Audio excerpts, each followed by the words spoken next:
Those officers. All of this comes as metro area law enforcement leaders are sounding the alarm about ICE's actions. They're concerned that federal agents are allegedly racially profiling in communities, including off-duty police officers. Morgan Wolf joins us now with more on that. Morgan.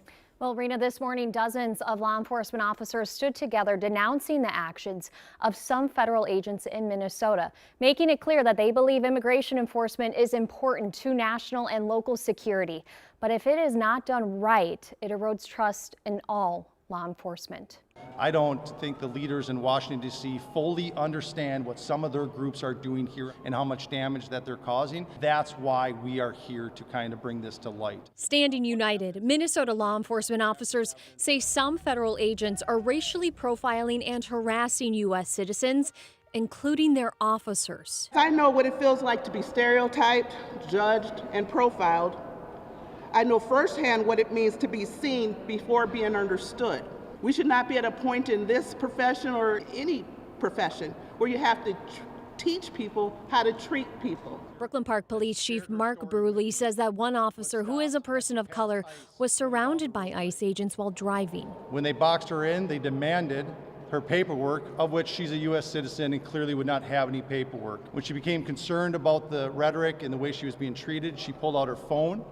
In an attempt to record the incident, the phone was knocked out of her hands, preventing her from recording it. The officer had their guns drawn during this interaction. U.S. Border Patrol Commander Greg Bavino was asked about this specific incident and avoided a direct response, then talked about the Minneapolis police chief. There is a very professional, prudent, and thoughtful law enforcement action. And if somebody needs to use the 911 system, then do it. None of us are suggesting that there isn't a legitimate lawful authority to operate here as federal agents. But we are trying to come together to say, can we please find a pathway forward? Can we find a way to make sure that we can do these things without scaring the hell out of our community members and freaking everyone out? The Brooklyn Park Police Chief is calling for more supervision over this surge, adding that he has been experiencing challenges getting in touch with the leaders of the operation to raise his concerns.